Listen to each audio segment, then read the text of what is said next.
Olá, tudo bem? Neste vídeo vamos conhecer um pouco a plataforma Scratch por meio de um jogo simples, para a realização do nosso trabalho de extensão.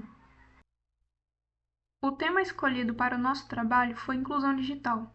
Esse tema foi escolhido no Scratch, já que o próprio site é feito para que alunos tenham essa base digital, sendo simples de mexer e aprender a lógica de programação, com jogos prontos ou desenvolvendo o seu próprio jogo.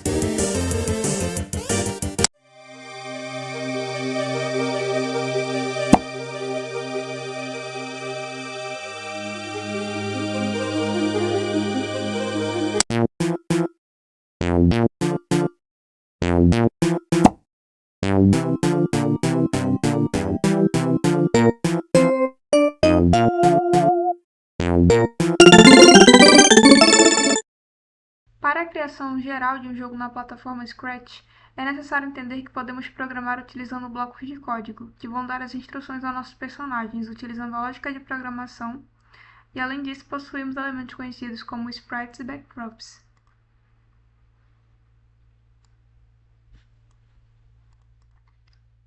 Aqui são os blocos de código. E os sprites são as figurinhas e objetos que usamos dentro do jogo. Podemos ver aqui em fantasia o nosso próprio ratinho e também a porta do jogo, assim como essas fotinhas aqui também que deixamos espalhadas pelo joguinho. Já os backdrops são os cenários de fundo, que podemos ver aqui em palco.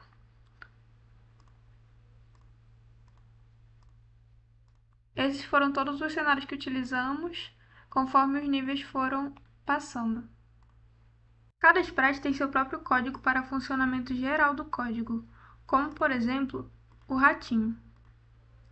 Nele começamos com um bloco de código quando bandeira verde for clicada. Definimos algumas coisas para sempre dar início ao jogo de um determinado ponto.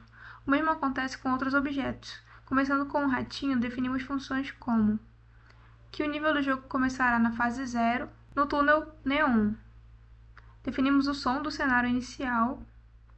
Aqui foi criada a variável nível, com o auxílio dos blocos laranja de variáveis, que servem para guardar os valores de objetos, nesse caso, o do nível. E vai por fase 1, fase 0, fase 1, fase 2, quantas forem necessárias, quantas forem criadas.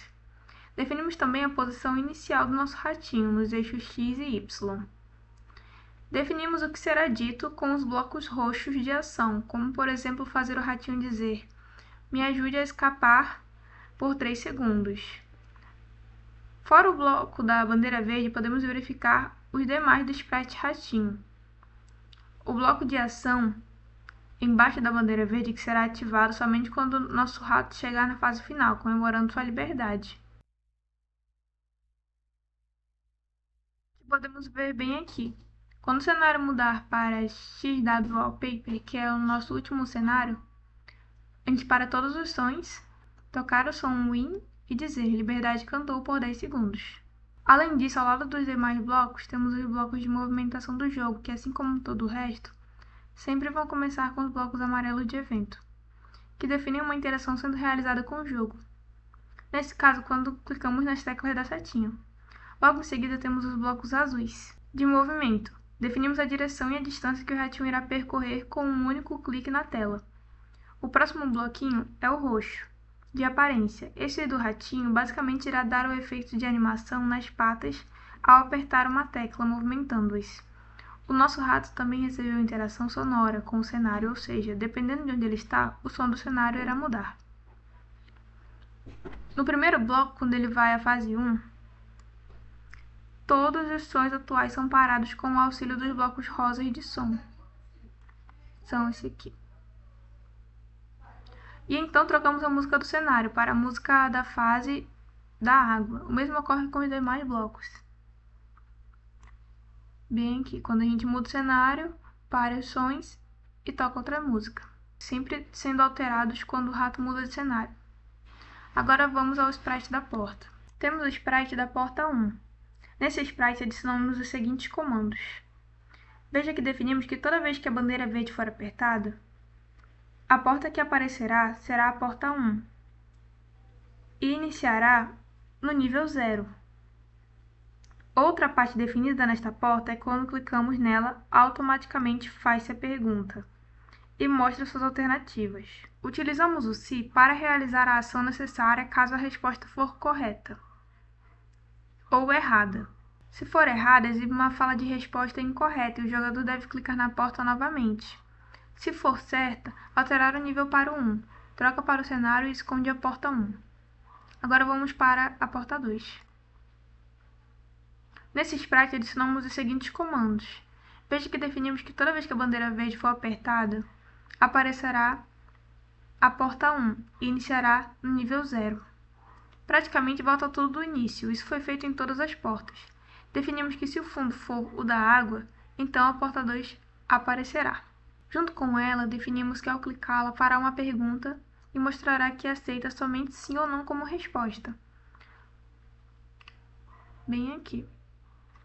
Utilizamos o se para realizar a ação necessária, caso a resposta for correta ou errada. Se for errada, exibe uma fala de resposta incorreta e o jogador deve clicar na porta novamente. Se for certa, altera para o nível 2, troca para o cenário e esconde a porta 2. Agora vamos para o sprite da porta 3. Nesse sprite adicionamos os seguintes comandos. Veja que definimos que toda vez que a bandeira verde for apertada, a porta que aparecerá será a porta 1 e iniciará no nível 0. Praticamente volta tudo do início, foi feito em todas as portas, e definimos que se o fundo for o da grid matemático, então a porta 3 aparecerá, que é esse aqui, o da grid matemática. Junto com ela, definimos que ao clicá-la fará uma pergunta e mostra suas alternativas.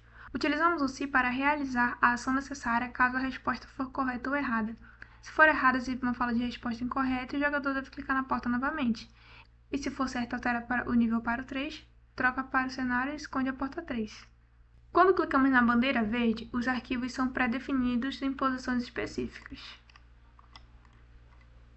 O bloco roxo da aparência vai determinar se aquele arquivo vai ou não aparecer em determinado cenário. Para isso, utilizamos a lógica de condicionais, com as palavras-chave se, então e se não, dentro da condicional. Colocamos o bloco verde de operadores. Aqui fazemos uma comparação de valores. Se atenderem aos requisitos, algo vai acontecer. E esse foi o vídeo, espero que tenham gostado. Aprendemos um pouco sobre como usar o Scratch e a sua importância na inclusão digital. O Scratch é uma ferramenta gratuita e ótima para quem quer aprender sobre lógica de programação de forma simples e intuitiva. Recomendo vocês darem uma olhada pela plataforma e desenvolver suas habilidades na área da tecnologia. Obrigado por assistir.